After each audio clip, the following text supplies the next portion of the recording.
Abra sua Bíblia em Marcos capítulo 14 e nós vamos ler do versículo 12 até o versículo de número 26. E eu já quero adiantar que alguma coisa aqui no meio nós já falamos nessa perícope quando nós falamos sobre a traição, sobre Judas, né? Judas e o balcão da fé. Essa palavra está no nosso canal, se você quiser depois você pode acessá-la. Então alguma coisa está aqui nessa perícope, mas quando a gente chegar, a gente caminha por ela sem problema. Para não ficar aquela referência picadinha, a gente preferiu fazer assim, tá ok? Tome o seu assento e acompanhe na Bíblia Sagrada, então, a abordagem desse texto que é muito especial e que vai abençoar a sua vida. Meus irmãos, eu quero começar fazendo uma orientação aos irmãos. É muito comum a gente falar Santa Ceia, ainda que o correto seja a ceia do Senhor. À luz da palavra de Deus, o nome correto é ceia do Senhor. A Santa Ceia é o nome daquele quadro do Leonardo da Vinci que tem um Cristo italiano, do rosto afilado, olhos azuis e cabelos encaracolados, né? Então, aquilo lá não tem nada a ver com um judeu de 2000 anos atrás, na Palestina. Então, aquele quadro que tem ali uma mesa europeia, na época de Jesus, a mesa era baixinha e as pessoas sentavam num tapete no chão. Então não é aquilo não tem nada a ver com ceia do Senhor. Se alguém tem um quadro daquele lá e acha que ele representa alguma coisa útil de santidade, aquilo lá não tem nada a ver. É uma mentalidade, uma cultura italiana, europeia, que não tem nada a ver com mesa, com cadeira daquele jeito, nem com aquele perfil de gente que estava ali, tá? E sem contar que se tiver uma imagem de Jesus é idolatria, tá? Então quando a gente fala Santa Ceia, é errado? Não é, porque a ceia é santa, mas o nome correto é ceia do Senhor. Às vezes a Bíblia fala de comunhão, alguns dizem eucaristia, né? Que é essa comunhão, esse negócio de comungar do mesmo pão, mas nós adotamos como ceia do Senhor. A igreja evangélica, e nós da Assembleia de Deus, nós temos duas ordenanças, dois rituais, para ser mais claro para os irmãos. O primeiro é o batismo em águas, que é através do qual a gente se torna corpo de Cristo e membro da igreja. Então, quando você batiza em águas, você é membro do corpo de Cristo e de uma igreja evangélica. Essa é a primeira ordenança. E a segunda ordenança é a que nós veremos hoje, que é a ceia do Senhor, que é muito importante e relevante, não obstante muitas pessoas não levarem isso assim tão a sério. Mas vamos à palavra do Senhor então. Aqui diz: e no primeiro dia da festa dos pães sem fermento, quando se fazia o sacrifício do cordeiro pascal, os discípulos de Jesus lhe perguntaram: onde quer que façamos os preparativos para que o Senhor possa comer a Páscoa? E, irmãos, olha que interessante isso daqui, porque o primeiro dia da festa dos pães asmos, o primeiro dia da festa dos pães asmos, que era o dia da preparação, era o dia que matava o cordeiro, era o dia que fazia o molho para comer ali as ervas amargas, o pão sem fermento. Então era o dia que preparava a mesa, tá? Isso aqui reflete a quinta-feira. E esse período de matar o cordeiro era entre 3 horas da tarde e 6 horas, entre 15 e 18 horas. É biblicamente o horário de preparar a ceia do Senhor. Porque lá no capítulo 14, versículo 1, eu não sei aqui quantos dos irmãos vão se lembrar, mas lá em Marcos 14, 1 fala que faltavam 2 dias para a preparação da Páscoa. Então era terça-feira, Marcos 14, 1. Aqui já pula para quinta-feira, nós não temos um relato do que Jesus fez na quarta-feira. Não tem como saber.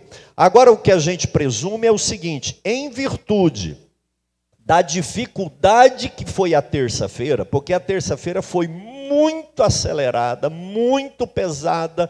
Os irmãos, a gente vinha estudando tudo até quarta-feira anterior, na terça-feira, e foi um dia assim extremamente exaustivo. Então é comum que se pense que a quarta-feira Jesus ele ficou em Betânia com os apóstolos ali mais retirado com eles, descansando, orientando eles, e não há registro, essencialmente, da quarta-feira, tá ok? Porque aqui nós já estamos na quinta-feira, que é o primeiro dia, que era o dia do preparo, propriamente dito, da festa dos pães sem fermento.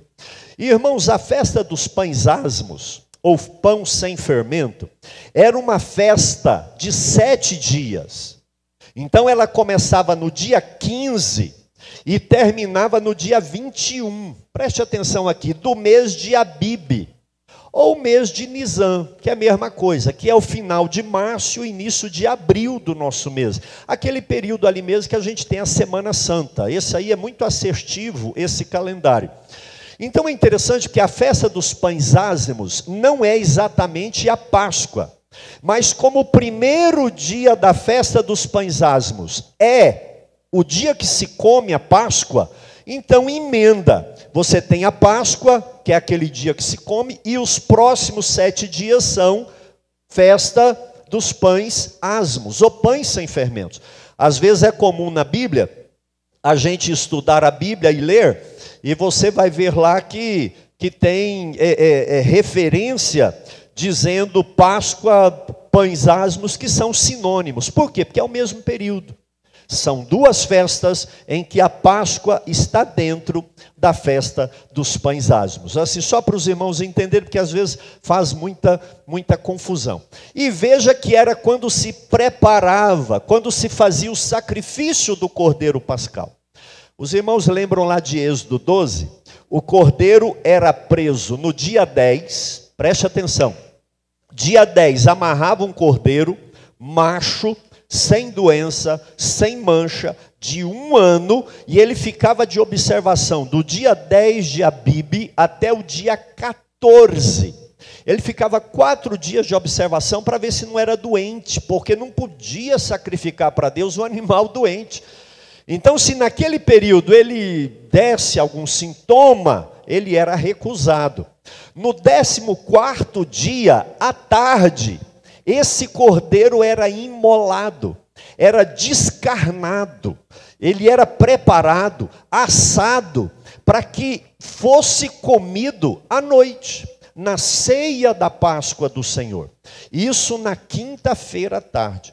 Então aqui nós já estamos na quinta-feira de manhã, quando Jesus Cristo está ali com os apóstolos, e eles já sabedores de que Jesus sempre fazia aquilo e comemorava aquilo, então eles antecipam para ele e falam: Jesus, onde o Senhor quer que nós façamos os preparativos para o Senhor, para que possa comer a Páscoa do Senhor? E eu acho bonito essa submissão à vontade de Jesus, né? Onde o Senhor quer. Onde o Senhor quer. Veja que o local e tudo ali, os apóstolos, eles mostravam uma dependência muito grande das orientações, né, de Jesus para tudo que eles fossem fazer. Isso aqui é uma lição para nós. Senhor, o que o Senhor quer da minha vida? Né? O que eu faço com esse recurso que eu recebi? Enfim, o Senhor, eu entreguei a minha vida para o Senhor. O que o Senhor quer exatamente disso? E aqui os apóstolos perguntam para eles: onde o Senhor quer que façamos os preparativos para que o Senhor possa comer a Páscoa? Eu quero chamar a atenção dos irmãos aqui do seguinte aspecto: o dia do judeu não começa à meia-noite como o nosso, às 0 hora. O dia do judeu começa às 18 horas. Então, a quinta-feira ia até às 18 horas. Como eles comeram a Páscoa à noite na quinta-feira, já era sexta. Já era sexta-feira. Tá? Então o dia do judeu, ele começa à tarde, noite e manhã. E de onde eles tiraram isso? Tem uma curiosidade muito interessante aqui, lá de Gênesis, da criação. Porque os dias da criação, a Bíblia fala assim: e passou-se a tarde e a manhã do dia primeiro. Aí depois, lá em Gênesis, primeiro vem a tarde, depois a manhã. Olha aqui, como é que primeiro a tarde, né? E aí o judeu fala: não, o dia começa de tarde, começa às 18 horas. Bom, está lá em Gênesis, né? Foi Deus que registrou isso, e passou a tarde e a manhã, ao invés de nós que, então de manhã e tarde, noite que é o dia. Então a lógica deles é diferente. O sábado deles começa sexta-feira, depois das 18 horas. Deu 18 horas, o judeu e o adventista do sétimo dia não faz mais nada, não fazem mais nada, porque começa às 18 horas. Em compensação, sábado, às 18 horas, já é domingo. Aí eles também estão livres. Tá? Então, só para situar, porque às vezes nesse calendário aí, mas né, como é que é isso? Jesus, ele então comeu na quinta-feira? Não, foi na sexta-feira, porque é exatamente à noite. Tá ok? O próximo versículo diz: então Jesus enviou 2 dos seus discípulos. Jesus enviou 2. E Marcos, ele não fala exatamente quem são esses 2. Mas o gostoso, quando você vai ler os evangelhos espelhados, é que Lucas fala. Lucas 22, versículo 8 fala: então Jesus enviou Pedro e João. Os 2 enviados para preparar a última ceia foi o apóstolo Pedro e o apóstolo João. Lucas 22, versículo 8, né? Porque, então os 2 aqui foram Pedro e João, que foram preparar essa última. Por que Jesus não mandou todos? A gente vai chegar lá agora mesmo. Dizendo-lhes: vão até a cidade. Veja bem, eles estavam na aldeia de Betânia, e Jesus fala: vão até a cidade, alguns quilômetros ali perto mesmo de Jerusalém, era só atravessar o Monte das Oliveiras, né? E estava em Jerusalém. Então eles estão ainda em Betânia e Jesus manda Pedro e João: vão até Jerusalém. A cidade aqui é Jerusalém, porque Jesus queria tomar a última Páscoa e instituir a ceia do Senhor lá em Jerusalém. Vão até a cidade. Ali um homem trazendo um cântaro de água sairá ao encontro de vocês. Agora, isso aqui é curioso. Por que Jesus não deu logo o endereço?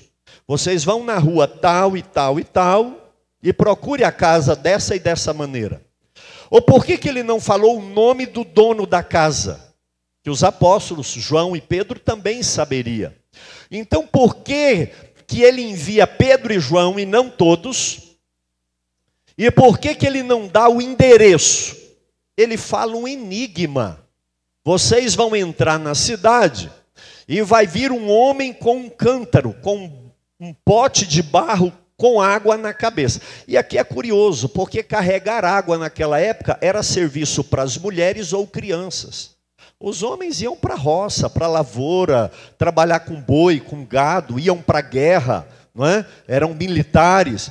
Então a tarefa de carregar água era das mulheres ou das crianças. Então ter um homem carregando água já era fácil, porque não era uma cena, uma imagem fácil de se achar. E outra coisa, esse homem ia ao encontro deles, iam na direção deles. Opa, é esse aqui. Então não tinha dificuldade. Mas eu volto à pergunta: por que um enigma? Por que não o nome, por que não o endereço? Bom, eu não sei, mas eu presumo, isso digo eu, que Judas já estava procurando uma ocasião para atrair Jesus, sim ou não? Se ele soubesse onde ia ser a Páscoa, pode ser que ele ia lá e Jesus não teria oportunidade de celebrar a Páscoa em paz, que foi uma reunião longa. Vocês vão ver que não foi um cultinho de 1 hora e meia igual o nosso, não. Foi uma reunião longuíssima, face tudo o que aconteceu naquela noite. Então ele manda Pedro e João, que era da confiança dele, e não fala onde era, mas dá um enigma, um mistério, porque Judas não saberia ir. Só foi descobrir quando chegou lá. Não teve jeito dele ir lá e denunciá-lo, porque ele estava procurando ocasião para entregar Jesus, né? Lá em Marcos 11, Jesus fala: vão na aldeia que está em frente, que é Betfagé, e a hora que vocês entrarem na cidade, vocês vão achar um jumentinho. Então ele falou: a hora que entrar, aqui não, vai andando em Jerusalém. A hora que alguém vier na direção de vocês com um pote de água, segue esse homem. Então tá, Pedro entrou, João, e ficaram até que isso aconteceu. Sigam esse homem. Onde ele subir, vocês sobem. Onde ele descer, vocês descem. Onde ele virar, vocês viram. Onde ele passar, vocês passam. Sigam esse homem. E digam ao dono da casa em que ele entrar. Então ele não era o dono da casa. Ou ele era filho do dono, ou ele era escravo, servo. Ele não era o dono, porque não fale com ele, fala com o dono da casa.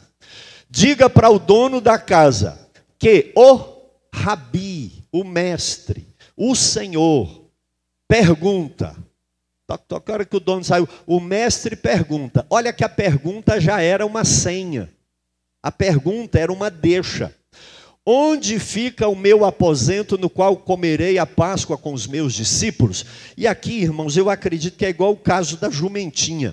Eu acho que foi sonho, profecia, revelação, alguma coisa que o dono dessa casa teve. E ele sonhou que alguém chegava nele, Deus, um anjo, falou com ele, porque quando os apóstolos chegam e falam: onde fica o aposento no qual comerei? Comerei quem? O mestre. Se é mestre, é porque ele era discípulo de Jesus, ele já era crente, ele já era seguidor, não era estranho. O mestre manda te perguntar: onde fica o meu aposento? Já tinha um lugar reservado para Jesus como hóspede. Olha que interessante, um lugar preparado para ele. E eu creio que um anjo, um sonho, uma profecia falou com ele: prepara uma mesa com 13 lugares e tal, e tal, e tal. E já estava tudo preparado. Onde o meu aposento, tal, tal. E eles falam para o dono daquela casa. E ele lhes mostrará um espaçoso cenáculo. Olha isso. Quando vocês perguntar, Jesus é lindo demais, irmãos. Quando vocês perguntarem, o dono da casa vai mostrar um espaçoso cenáculo, mobiliado, pronto para a gente fazer a Páscoa. Vocês não vão ter trabalho, alugar mesa, cadeira, carregar, não, já está preparado.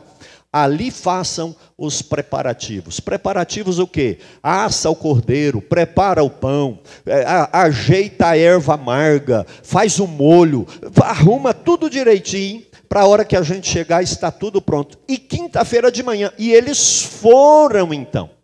Agora eu chamo a atenção aqui dos irmãos para essa cenáculo, né? Cenáculo. A palavra cenáculo, ela vem de duas outras palavras que significa acima da terra e acima e terra. Na verdade, as duas palavras são acima e terra. Então era uma sala elevada, no segundo andar. O nome cenáculo significa uma sala de reunião elevada. Ela não está no nível da terra. É um salão de eventos. É um local preparado, é um salão, mas ele é alto. Isso é cenáculo. E aí a gente pergunta: por que não foi uma casa, um quintal, né? E sim um cenáculo? Eu acredito que Jesus não queria que ninguém incomodasse. E lá embaixo alguém vinha na janela: ó, Jesus está aqui, então lá em cima, pode, for o que for, aqui em cima agora ninguém vai, porque eu quero ter um particular com os meus apóstolos. Irmãos, e ele então determina que seja feito daquele jeito, né? Um lugar alto, mobiliado, pronto, reservado, que o dono dessa casa aqui já tinha preparado para ele. Alguns dizem que pode ser a casa do pai de João Marcos. E é interessante porque em Atos dos Apóstolos, capítulo 1, versículo 13, se liga aí. A Bíblia fala que quando Jesus sobe lá no Monte das Oliveiras, eles voltam para Jerusalém, Atos 1,13, e vão para o cenáculo onde estavam hospedados os 11 apóstolos. E no cenáculo que eles estavam, eles elegem Matias. E no capítulo 2 de Atos dizem, estavam eles ainda no mesmo lugar, quando o Espírito Santo veio, dia de Pentecostes. Então tudo indica que esse cenáculo aqui que Jesus determinou, não foi só para Páscoa. Os apóstolos passaram a ficar hospedados ali, e foi meio que um escritório, ali um gabinete pastoral dos apóstolos até o início da igreja. Tá? Só para a gente fazer aqui alguns links, que ajuda muito a gente quando a gente vai estudar a Bíblia Sagrada. Pois bem, a ordem é essa, vai lá e façam ali os preparativos. Ok. Os discípulos foram. Qual o nome dos discípulos? Qual o nome dos dois?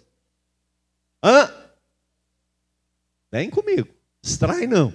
Os discípulos saíram, entraram em Jerusalém, acharam tudo do mesmo jeitinho que Jesus tinha falado.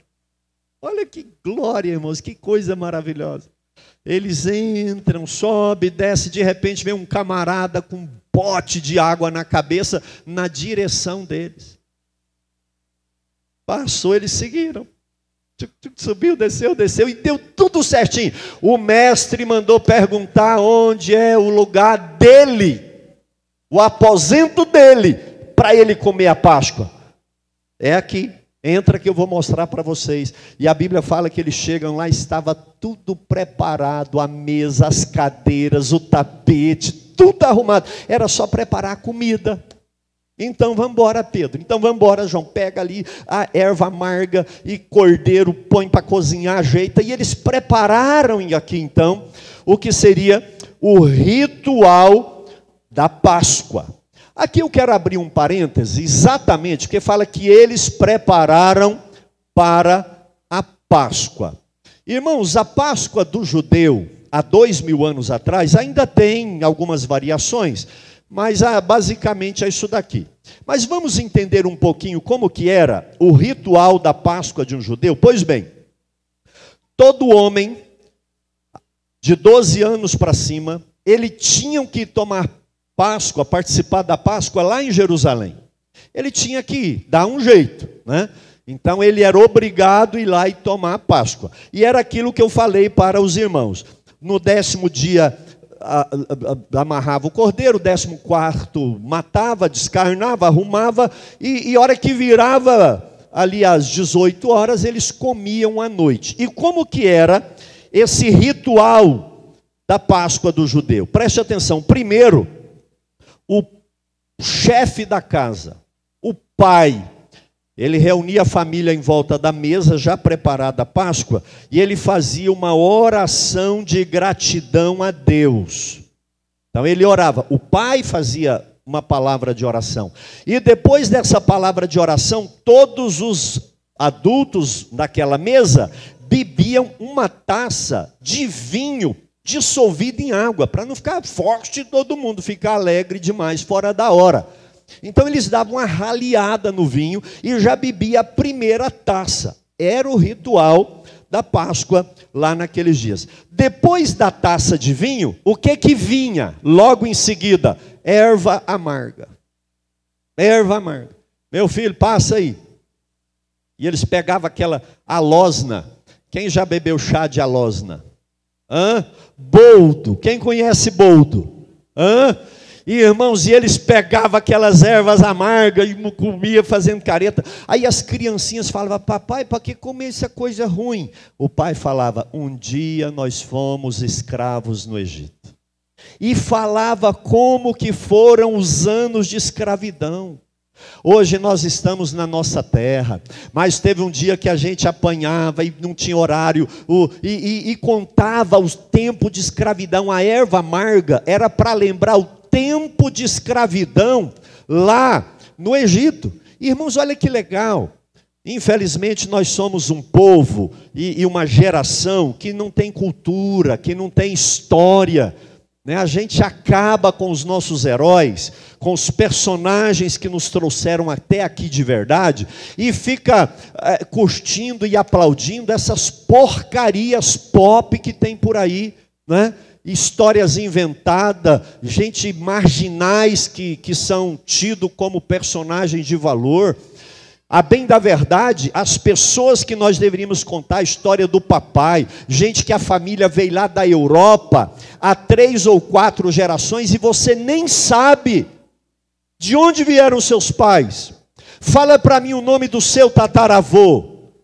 Nós não temos cultura, irmãos, nós não temos hábito, porque o tempo que nós temos, a Marvel, a Disney Plus, essas porcarias comem. Nós não temos tempo de contar história para os nossos filhos, de fazer uma fogueira na zona rural, de fazer um culto e falar assim, olha, quando o bisavô, vocês já viram aquela história, o meu bisavô foi pegado no laço, que era índio? Quem já viu essa história? Ah, o goiano que não ouviu, isso está errado. E tal, e casou com o filho do patrão, e aí a gente virou uma família. É história.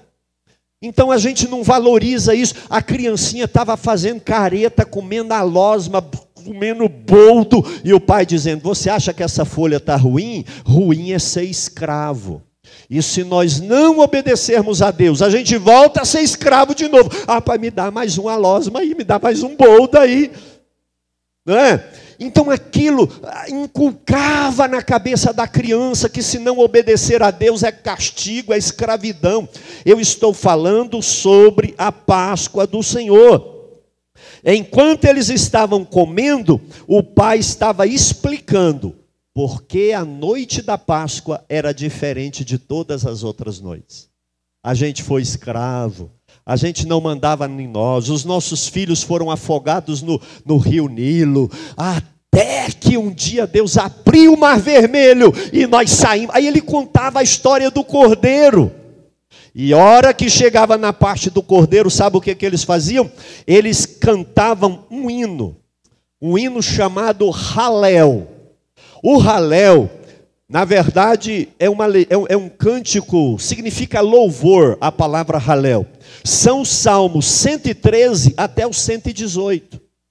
Então, do salmo 113 até o 118, eram as músicas cantadas na Páscoa. Nessa hora, depois da história da escravidão, eles cantavam os salmos 113 e 114. E depois do salmo, todo mundo ia lavar a mão. Para que lavar a mão? Para comer a carne do cordeiro com a mão. Aquele cordeiro assado, a família toda chegava, enxugava a mãozinha ali, as crianças, os idosos, o pai e a mãe, e em volta da mesa começava a comer o cordeiro. E quando comia o cordeiro, o pai dizia, o sangue dele era passado na porta. Aí o anjo destruidor, matador, passava direto, por isso que é Páscoa, e tinha que comer a carne do cordeiro e passar o sangue no umbral. E irmão, e aqueles meninos saboreando aquele cordeiro, que é gostoso, uma carne de cordeiro, né? Molhava ela no tempero e falava, agora não está amargoso, porque Deus libertou a gente, Deus tirou a gente do Egito, e eles comiam aquilo. Que gostoso é Deus trazer libertação para a gente. Irmãos, olha que coisa maravilhosa, olha que discipulado. E quem fazia isso era o pai. Não era o sacerdote, não era a professora, não era o professor, era dentro de casa, o papai e a mamãe discipulando. Irmãos, eu sou terminantemente contra uma estrutura estatal que quer tomar o filho das famílias, que querem determinar o que estudar, o que fazer, o que arrancar os filhos. Isso é coisa de ditadura. Isso é coisa de comunismo. Não, filho é do Estado e não da família. Isso é o caos. A escola ensina o que quiser. Não, eu não quero que ensine isso para o meu filho.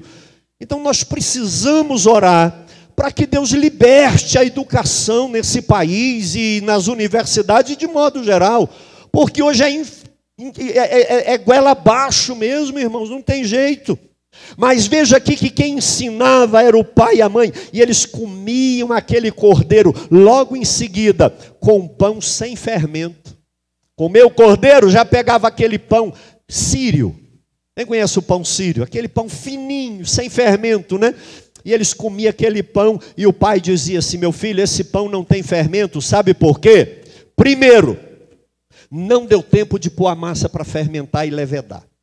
Porque Deus mandou fazer a Páscoa rapidinho, a gente tinha que arrumar, preparar e ficar pronto para sair. Então tem que ser rápido, não tem tempo para brincar com as coisas de Deus, não dava para fermentar a massa. Mas ainda era pão sem fermento, meus filhos, porque fermento é pecado, fermento é mentira, fermento é adultério, fermento é corrupção. Tudo isso aí é fermento, e onde tem fermento não tem a obra do Espírito Santo de Deus. E os molequinhos rasgavam aquele pão sírio e comia, irmãos. Desde um aninho, começando a nascer dente, 2, 3, 5, 10, 50, 80 anos, todo ano contando a mesma história. Sem fermento, sem pecado, sem santidade ninguém verá Deus, diz a palavra do Senhor. Então olha a riqueza que era uma noite de Páscoa na mentalidade do judeu. E é interessante que aquilo era um memorial de quando eles saíram do Egito. Quando eles terminavam de comer o pão, aí eles ficavam ali socializando, aí mais umas tacinhas de vinho. Porque na cultura judaica daquela época, e até hoje, né, a família, né, bebiam, se alegravam, num ambiente espiritual de culto. Olha que coisa, né? Olha que diferença de cultura, olha que vida de santidade. Alguém fala: pastor, e o crente? Irmão, se crente beber, aí você vai ver o que tem por dentro. Só porcaria, né? Vai falar palavrão, vai fazer o que não deve, então é melhor largar para lá. Não mexe com isso não, né? Vai fazer besteira. Não embriagueis com vinho em que há contenda, mas enchei-vos do Espírito Santo. Agora aquele povo era assim, tão de Deus, que o avô não desrespeitava a neta, o pai não brigava com o filho, aquilo terminava, sabe como? Cantando o hino. Depois, para terminar, eles cantavam o restante do Halel. Salmo 115, 116, 117, 118. Cantava. É uma cultura dançante bonita, né? Da judaica, do gaúcho. Eu acho isso lindo demais, né? E depois que terminava, pronto, acabou a Páscoa. Olha que maravilha né? E foi isso aqui que Jesus manda então os apóstolos para preparar. Por isso eu abri esse parêntese, para a gente falar um pouquinho aqui da Páscoa. A Páscoa era o primeiro dia, mas os próximos dias eram 7 dias de comer pão sem fermento. A Páscoa era um dia, era o primeiro, mas ali emendava 2, 3, 4, 7 dias, não podia ter fermento. Por quê? A conversão e a vida espiritual é para ontem. Você não pode esperar o fermento levedar a massa do seu interesse. Santidade é para ontem. Diga para quem está do seu lado aí, fala: irmão, santidade é para ontem. Não brinque com as coisas de Deus. 7 dias comendo pão sem fermento. 7 é o número da perfeição. Se o Espírito Santo fala agora no seu coração que tem algo que você tem que arrumar na sua vida, não espera a massa levedar, não. Sai daqui hoje dizendo: eu vou dar um jeito na minha vida, mas eu vou buscar santidade, porque sem santidade ninguém verá o Senhor. Amém, meus irmãos? Então, essa era a Páscoa, era a festa dos pães asmos, e quando você lê a Bíblia vai ficar bem mais fácil. Então vamos seguir. Aqui nós falamos lá, quando falamos do Judas Iscariotes, que ele trai e Jesus fala, mas eu só vou ler, nós já comentamos. Ao cair da tarde, passou as 18 horas, já era a noite da ceia da Páscoa, estava tudo arrumado, Jesus chegou com os 12. Quando estavam à mesa, no cenáculo, tudo preparado do jeito que Jesus falou, e comiam, já comiam. E é interessante que os apóstolos, os evangelhos, olha aqui, irmãos, os 3 evangelhos sinópticos, Mateus, Marcos e João, eles já começam logo falando que Jesus indica o traidor. Mas eu te recomendo, olha aqui para mim, a ler João, do capítulo 13 até o capítulo 17. Porque de João 13, olha aqui, até João 17, tudo aconteceu nessa reunião. Por isso eu disse para os irmãos que não foi rápido. Quando eles chegaram aqui, no início da Páscoa, que seria a ceia logo em seguida, a Bíblia fala que ninguém estava na porta para lavar o pé de ninguém. Jesus não mandou eles providenciar um servo, então eles não providenciaram. Todo mundo chegou e procurou o melhor lugar. Aí Jesus chega, vai lá, pega uma bacinha e vai lavar o pé de todo mundo. Foi aqui no cenáculo. E ele dá uma lição de humildade, que o maior é que serve o menor. É uma lição de serviço. Meu irmão, quem está no reino de Deus, quem está na igreja e não trabalha e vê a necessidade, sei lá, um fio ali descascado, uma poça de água, uma cadeira com o pé para cima e não arruma, você está esperando Jesus descer para arrumar? Você está esperando Jesus encarnar para melhorar? Então Jesus dá essa lição tremenda aqui nessa reunião. Ele vai lavando os pés e não precisa pregar esse texto, que vocês já conhecem muito bem. E quando ele termina, ele diz: vocês me chamam de mestre e senhor, e fazes bem, porque eu sou mestre e Kyrios e senhor. Eu lavei o pé de vocês para vos dar o exemplo.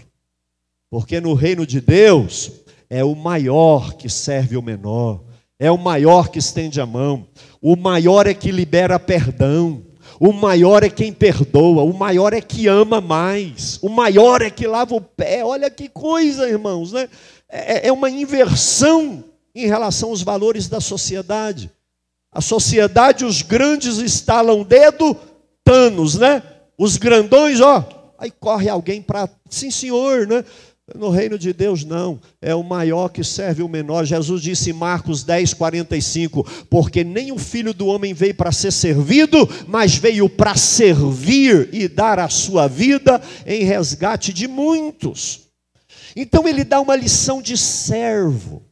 Nós precisamos quebrantar o nosso coração que é orgulhoso e servir esposa, servir marido. Casais, não tem coisa melhor do que servir cônjuge, porque você serve para lá, ela serve para cá e é bênção pura. O casal servir os filhos servir os pais e todos servirem o reino de Deus na igreja. Não tem coisa melhor do que ser útil.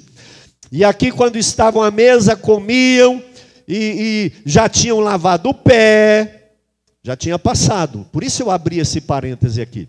Jesus, ele prega sobre a promessa da vinda do Espírito Santo. Não turbe o vosso coração.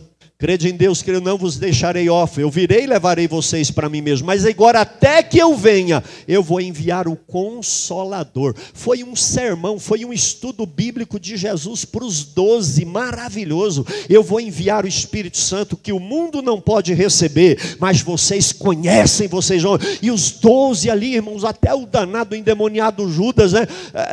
Ali recebendo aquela palavra. Aí Jesus entra com João 15, eu sou a videira verdadeira, vocês são os ramos, as varas, toda vara que está em mim que não dá fruto, o papai do céu vai cortar e vai jogar fora. Olha, ele lavou os pés agora mesmo, falando que a gente tem que trabalhar. Ele fala, eu sou a videira, vocês são os galhos que dão uva, se vocês não produzir, papai do céu poda e joga no fogo. O galho não está em pecado, não está produzindo espinho, só não está dando fruto. Joga fora, para dar mais fruto, para desocupar o lugar. E ele fala da videira verdadeira, ele volta no capítulo 16 e fala do Espírito Santo de novo, eu vou mandar, ele vai guiar, ensinar, guiar vocês a vida toda. E ele encerra no capítulo 17 de João, com a oração sacerdotal pela unidade da igreja. Foi tudo aqui, foi nessa reunião. Pai, eu não oro só por esses, mas eu oro por todos aqueles que virão, para que eles sejam um, assim como eu e o Senhor somos um, porque quando o mundo observar que eles são um comigo, o mundo vai querer virar a igreja e vai converter. Ele ora pela unidade da igreja. E aí vem o mundo, o pecado, e quer quebrar a nossa unidade. Daqui pouco menos de 2 meses tem um pleito aí político, temporal, de 4 anos, que está dividindo muito crente, sendo que Jesus orou pela unidade do povo de Deus. Gente, onde nós estamos com a cabeça? 2000 anos de história e nós não aprendemos nada. Alguma coisa está muito errada. Mas eu só quero te destacar que essa reunião não foi uma reuniãozinha para falar tchau, eu vou morrer. Jesus pregou, ensinou, foi tenso. Porque ele fala que Judas ia trair, apesar de que os outros não sabiam. E ele fala que Pedro ia negar. Foi uma reunião pesada, cheia de consolo, mas de confronto também. Então vai negar, Pedro? Não, vai, rapaz. Hoje ainda você vai me negar. Por que hoje? Porque passou das 18 horas. Já era sexta-feira, já era o dia da morte. Tá? Em verdade lhes digo que um de vocês, o que come comigo, vai me trair. E eles começaram a entristecer e perguntar-lhe, um por um, sou eu por acaso? Senhor, não sou eu não, né? 11 estavam apreensivos. Um estava disfarçando. E um sabia quem é que estava disfarçando. Porque os 11 perguntavam, Senhor, onde, como? Será que sou eu? Tinha um que dizia, por acaso sou eu? Sabendo que era ele. E Jesus sabia, né? Olha que coisa. Mas ele estava lá. Jesus respondeu, é um dos 12 que comigo põe a mão no prato. Estava todo mundo em volta da mesa, comendo. Eles estavam comendo pão sem fermento. Comendo a carne do cordeiro, bebendo o cálice que é o sangue, bebendo ali representando. E, já imaginou? Eles estavam comendo. Não pense que eles não comeram a Páscoa. Eles comeram a Páscoa. Na reunião da Páscoa, Jesus instituiu a ceia. E é onde nós vamos encerrar aqui. Pois o Filho do Homem vai, como dele está escrito a seu respeito, mas ai daquele por quem o Filho do Homem está sendo traído. Melhor seria para ele que nunca tivesse nascido. Eu falei sobre isso na lição anterior. Está lá, Judas e o balcão da fé. Tá ok? Então vamos lá. Enquanto comiam pão sem fermento, cordeirinho assado molhado no molho, uma taçazinha de vinho, conversando, conversa vai. Jesus pregava. Enquanto comiam, Jesus pegou um pão. Por que ele não pegou um pedaço do cordeiro? Ele pegou pão. Esse é o meu corpo. O pão não morreu, o cordeiro morreu. É porque ele é o cordeiro. E a partir, irmão, se fosse cordeiro, até hoje a nossa ceia ia ser pedacinho de carne de cordeiro, né? Agora só um pedacinho, já imaginou que judiação, né? Já que é demais, pastor, estou sentindo de tomar mais ceia. Me dá logo um pernil desse aí. Ele não pegou o cordeiro e disse, esse é o meu corpo, que é parte. Ele pegou um pedaço do pão sem fermento. Olha isso. Que também é puro, que também fala de santidade. Outra coisa, em toda a cultura todo mundo come, até vegano e vegetariano come pão, né? Então não tem desculpa para ninguém não tomar a ceia. Jesus pega um pedaço de pão e abençoa aquele pão sírio, fino, sem aparência. Esse dia eu fui comer na casa de uma família maravilhosa do sul, de gaúchos, né, que eu amo demais, e tinha aquele pãozão bonito, todo fermentadão. Esse aqui não é um pãozinho feio, rasgado, um pão sírio, né? E ele pega aquele pão, rasga aquele pão e fala, tomem, isto é o meu corpo. Ele dá graças, ele ora. Ele diz, tomem, isto é o meu corpo.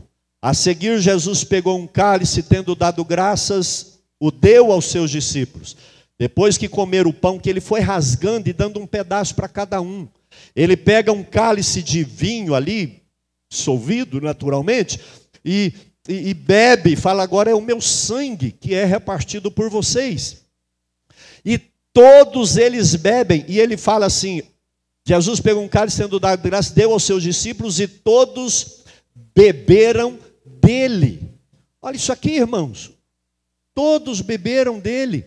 Então lhes disse, isto é o meu sangue, o sangue da aliança derramado em favor de muitos. E aqui tem duas coisas muito interessantes de se destacar aqui, irmãos.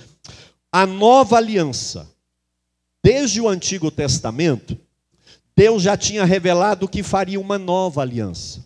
Lá em Jeremias 31, Deus fala assim: eu farei uma nova aliança em que a minha lei não vai estar escrita em tábua, mas vai estar escrita no coração das pessoas. Eu farei uma nova aliança em que o Espírito Santo virá sobre as pessoas. Então o profeta Jeremias falou sobre isso, o profeta Ezequiel falou sobre isso, que Deus haveria de fazer uma aliança nova.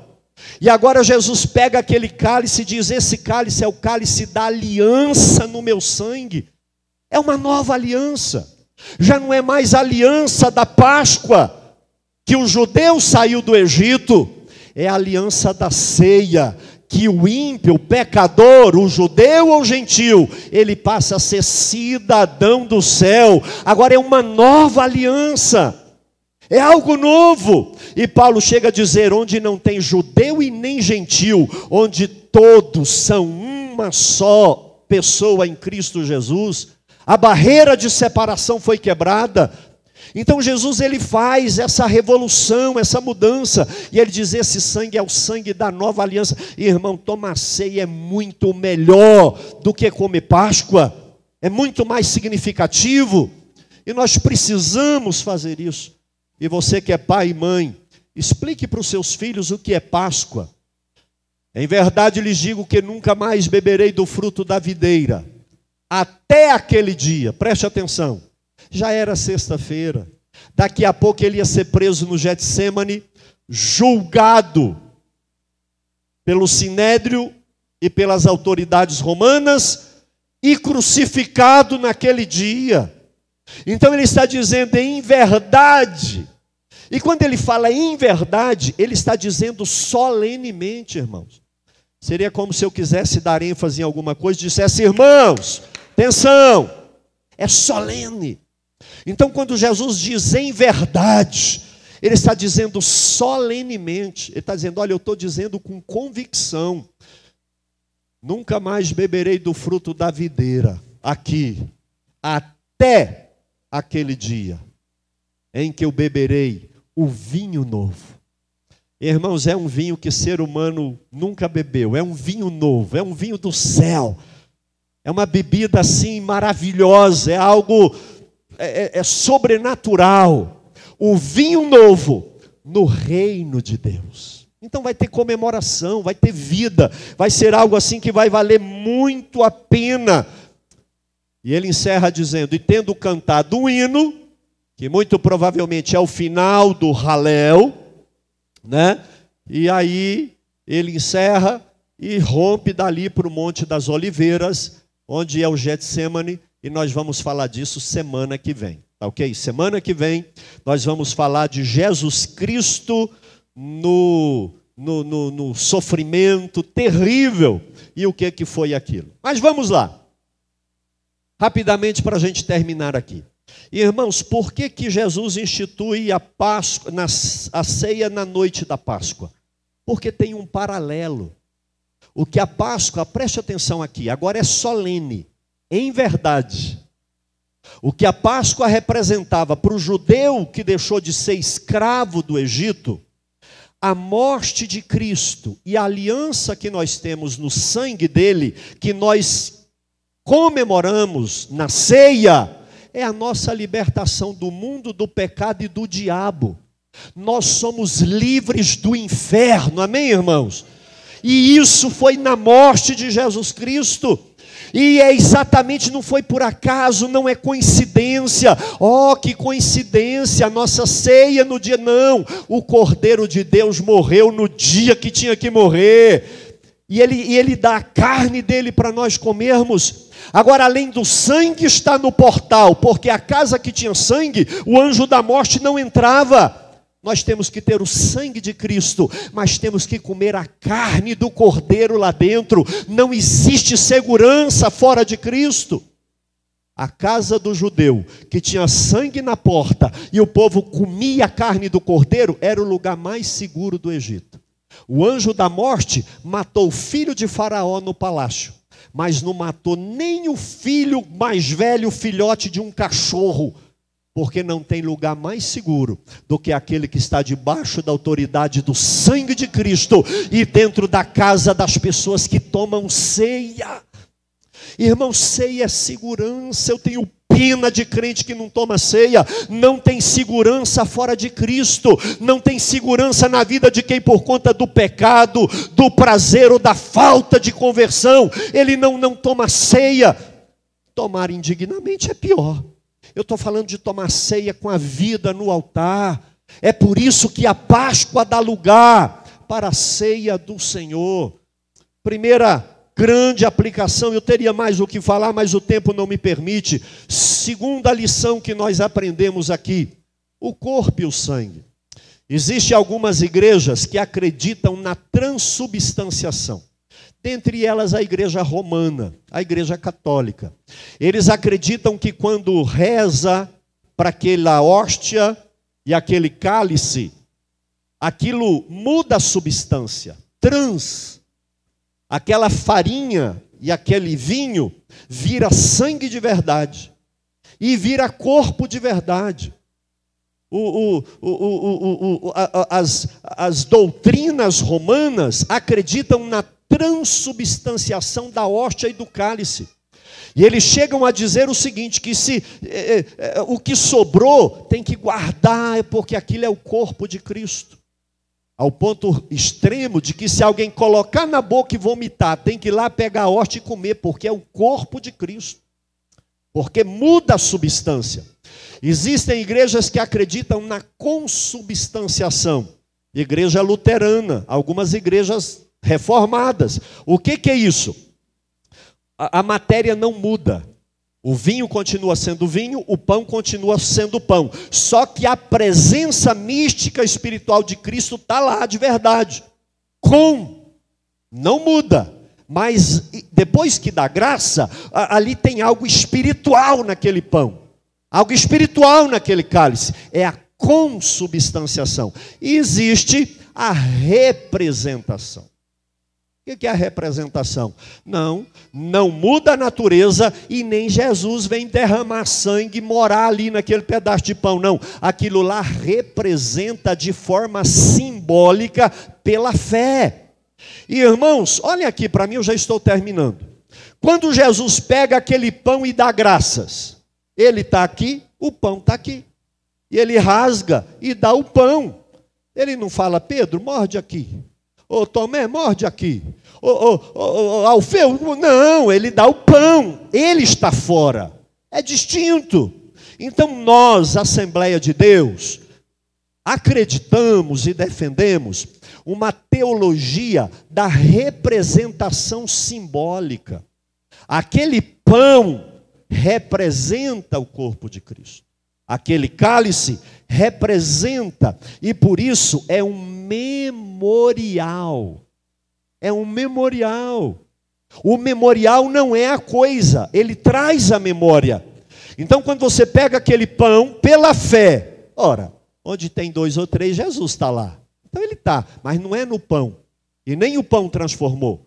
Mas pela fé, a gente lembra que ele padeceu, sofreu, foi humilhado e derramou sangue. E pela fé, a ceia tem valor na nossa vida. Amém, irmãos? Mas o que sobrou você pega, abre ali no chãozinho, não vamos jogar no lixo, mas vai lá em terra, por respeito, porque foi dado graça, acabou. É pão. Então nós acreditamos sim na representação simbólica, mas nem por isso perdemos o respeito, porque é em memória de mim, ele diz, tá? E por último, ele diz, olha, eu não vou comer mais não. Eu não vou beber o cálice mais não, até aquele dia. Quem vai estar lá comigo? Deixa eu confessar algo aqui para vocês. É o meu projeto de vida. E eu não abro mão dele. Eu largo mão de tudo o resto, inclusive de viver aqui. Mas eu não abro mão de estar naquele dia com Jesus Cristo. Para isso eu aceitei como meu Salvador. Para isso eu esforço cada dia para controlar os desígnios e desejos carnais do meu coração. Porque quem não estiver naquele dia, vai ser muito ruim. E ele diz, até aquele dia que nós vamos tomar um vinho novo. E ele que vai servir a gente ali, de uma maneira espiritual, porque serão milhares e milhares, né? Mas vai ser maravilhoso, irmãos. Não vale a pena abrir mão disso aqui por nada. Eu ainda poderia falar do papel do pai como sacerdote, como ensinador, como profeta, como intercessor, porque era o pai que falava da ceia em casa. Não terceirize a educação dos seus filhos, não transfira para a igreja, para a escola, para a creche, para o CIMEI. Assuma sua maternidade, sua paternidade. Ensina os valores espirituais para o seu filho. E eu quero encerrar te pedindo para ficar de pé, nós já vamos orar, por gentileza. Mas eu quero fazer aqui, só para você ter uma ideia. Olha aqui, irmão, irmã, a ceia, a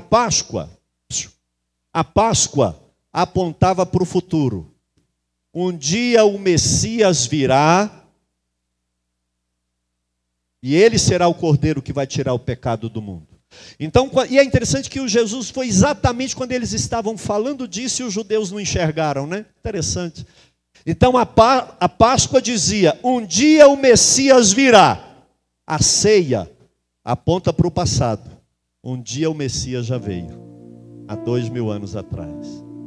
A ceia aponta para o presente. Ele está entre aqueles que comungam da fé e comem do pão e bebem do cálice. Mas a ceia aponta para o futuro, até aquele dia, que ele vai voltar e nós vamos tomar a ceia juntos. Imagina que esse foi o último sermão de Cristo. Depois que ele falou isso daqui, ele foi para o Getsêmani, foi preso e morreu. Será que a ceia tem importância? Quando ele acaba de falar da ceia, ele canta um hino, sai, vai orar, é preso, morre e ressuscita. Foi o último ensinamento de Cristo. Se você está me ouvindo em casa ou aqui, e por algum motivo não toma ceia, nunca tomou ou parou de tomar, feche os seus olhos, eu quero orar com a igreja agora em nome de Jesus. É um privilégio participar desse memorial. É um privilégio saber que naquele dia nós comeremos de novo do pão e beberemos de novo do novo vinho. Meu amado, conserta a sua vida, reconcilia-te com Deus, batize nas águas, confesse, procure o seu líder, o seu pastor, arruma a sua vida. Não vai valer a pena ficar fora desse projeto do Senhor. Soberano Deus, abençoe-nos. Abençoe a tua igreja nesse estudo profundo do Evangelho, Senhor. Deus, guarda os nossos corações, livra-nos do mal. Deus, levanta aqueles que estão caídos. Dê força para aqueles que estão fragilizados. Dê temor para aqueles que o perderam, Pai, e que foram acidentados em alguma esquina do pecado. Oh Deus, nós queremos e precisamos da sua ajuda nessa noite, no nome santo de Jesus Cristo, Senhor. Diga para quem está do seu lado, eu quero te ver lá, meu irmão. Eu quero te ver lá. Aleluia.